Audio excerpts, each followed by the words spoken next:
Hello and Merry Christmas Eve. Welcome back to Christmas Bedtime Stories. Happy birthday, Sandwich Jackson. Frankie, honey, I might not have time to get a fancy birthday cake made. Would a cake mix do? Mrs. Jackson looked up from the pile of Christmas cookies she was decorating to catch her 10-year-old son sneak a swipe of icing. She slightly popped his hand. Frankie's temper flared. Mom, how many times do I have to tell you? Call me Frank. I'll be 11 in 2 days, and it's still baby Frankie.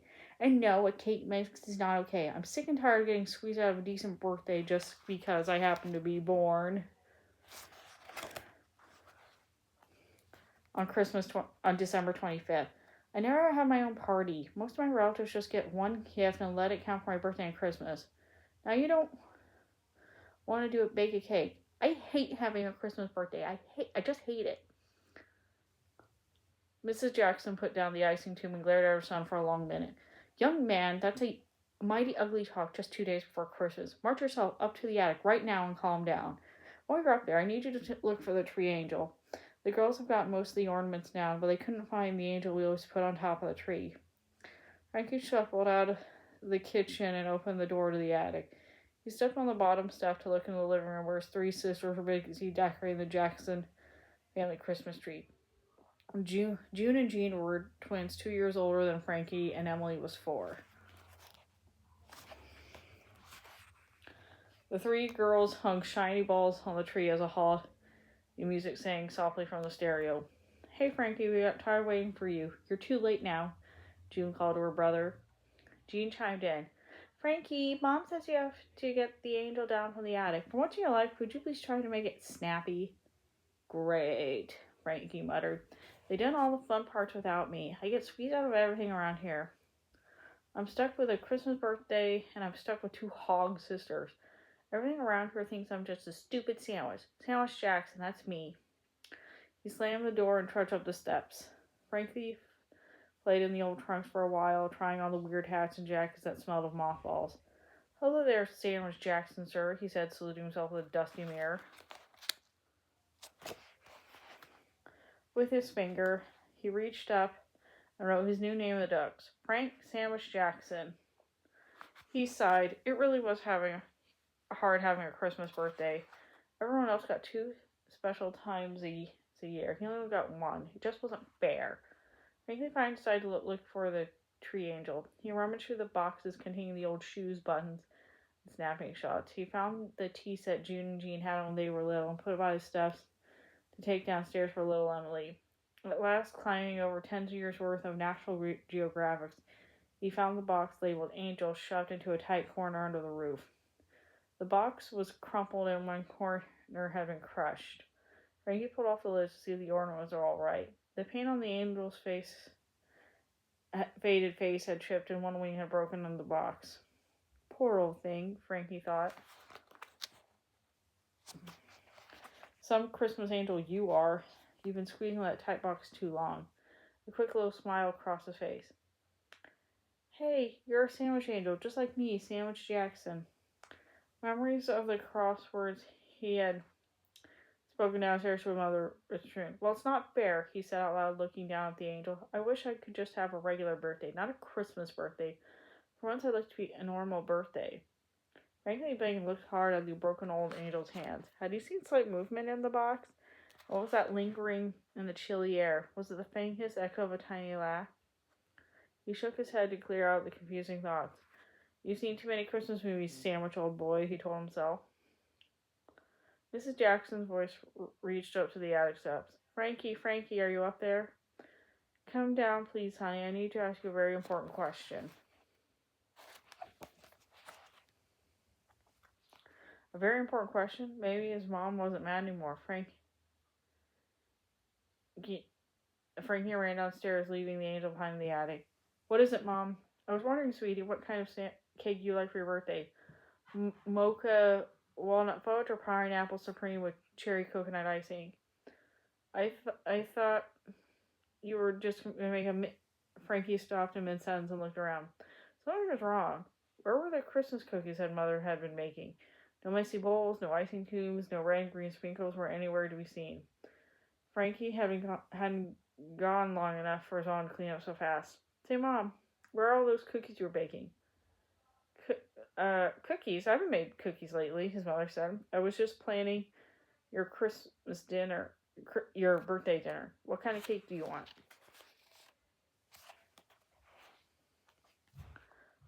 You pick, Mom, Frankie said, and an uneasy feeling eating in his stomach. He dashed out of the kitchen. The feeling grew. Where were just half hour ago, Frankie had seen an almost decorated Christmas tree. There was an empty corner. His sisters were spread on the living room. June and Jean were finishing their homework early, and Emily was cutting her pictures out of an old magazine. Jean looked up at Frankie and smiled. Hey, it's the birthday boy. Just 2 days left. We got the greatest present for you. And wait till you see the cake Mom is going to make. Frankie said, it's going to be the fanciest ever, June said. But I've got something for my Frankie, too, a little Emily said, but it's a secret. 3 little beads of sweat popped out on Frankie's nose. What's going on here? His sisters were never this nice to him. And for all the Christmas presents, decorations they had placed all around the house this week, Frankie started searching open doors and looking in closets. No tree, no wrapped packages, no spools of thread and green ribbon, no wreath on the kitchen floor, no stockings to hang by the fireplace, not even Grandmother's fruitcake in the refrigerator. Even though he had searched all afternoon, Frankie could not find one sign that Christmas was only 2 days away. June and Jean sure had done a good job of tricking him. Ha ha ha, very funny, you guys. Now tell me where you've hidden all the Christmas stuff, demanded at the dinner table. The conversation stopped for a second as the family gave him puzzled looks. Then the top picked right up as if Frankie had never said a word. Finally, over at bedtime, Frankie had a brainstorm. Of course, the calendar and the radio. Why didn't I think of it sooner? June and Jean might be able to hide every other Christmas thing in the house, but they can't tell you what's printed on the calendar, and they can't stop the radio stations from playing Christmas songs. Frankie rushed downstairs to check the calendar hung up by the phone in the dark kitchen. Now let's clear this whole joke up, he thought, peering that the December patient didn't like. He blinked and looked harder.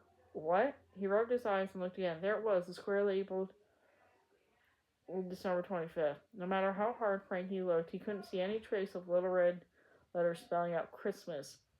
He rubbed the square with his finger. Could the twins have erased the letters or pasted a blank square on top? No. Desperately, Frankie whirled around to the radio his mother kept on the kitchen counter.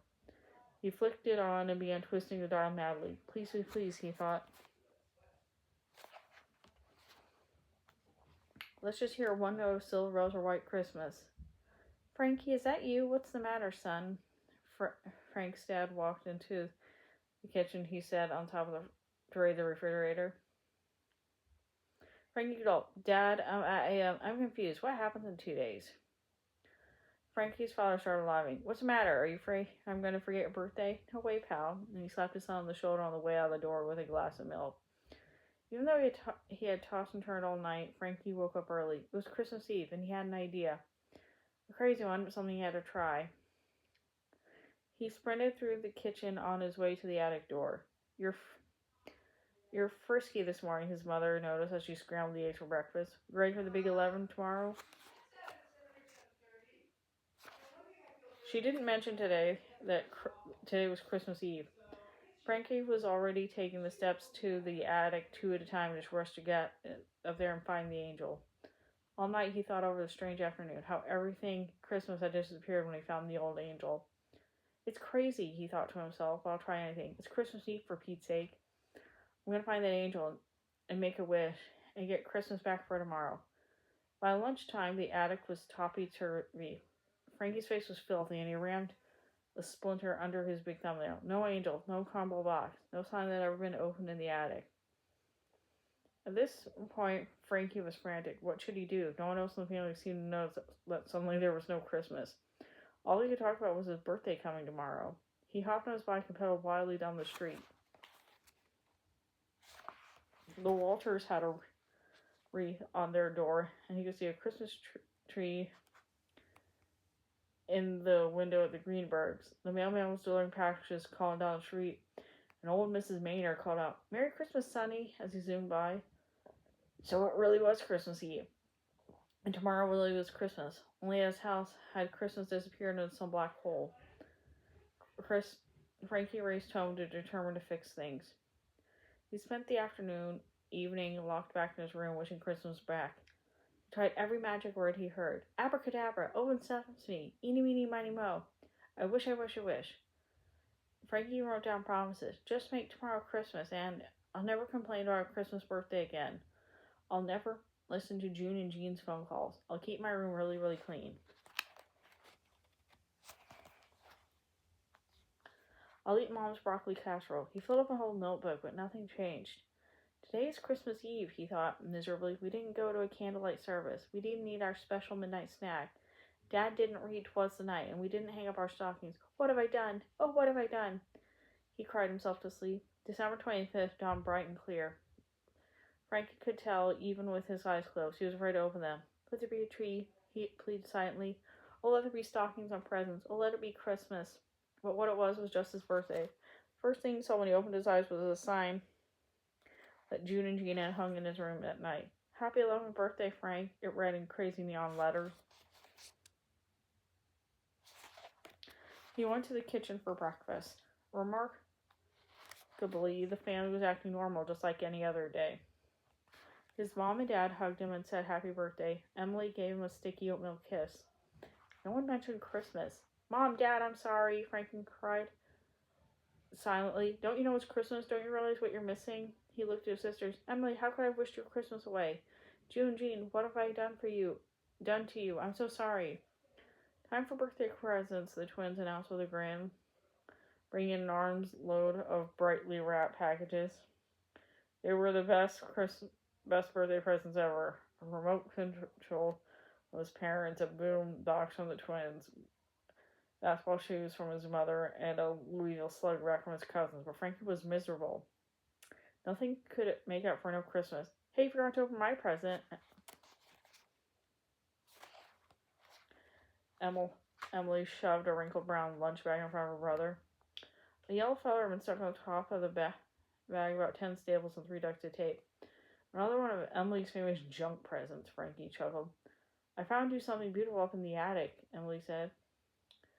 Frankie ripped up the bag apart like a wild man. The tree fell out in his lap. Before his family startled eyes, he held the angel to his face and shook it tensely. I wish for it to be Christmas again. I wish for it to be Christmas. I don't care that my birthday comes on Christmas. Do you hear me, Sandwich Angel? Just make it Christmas. Please, just... Dots of color shifted and formed a new pattern before his eyes. He was standing up in the attic, looking down at a broken angel in a crumpled box. He rushed downstairs, the box in his hands. Frankie, you found her. Girls, here's the angel for the Christmas tree, Mrs. Jackson called. Emily came running to the kitchen. Oh, she's beautiful, the 4-year-old exclaimed, reaching for the doll ornament. Listen, Emily, Frankie said. We need to go fix her before you can put her on the tree. Go find some glue and I'll put her wing back on. As Emily scampered off, Mrs. Jackson came up behind her son and ruffled his hair. You don't really mind your birthday being on Christmas, do you?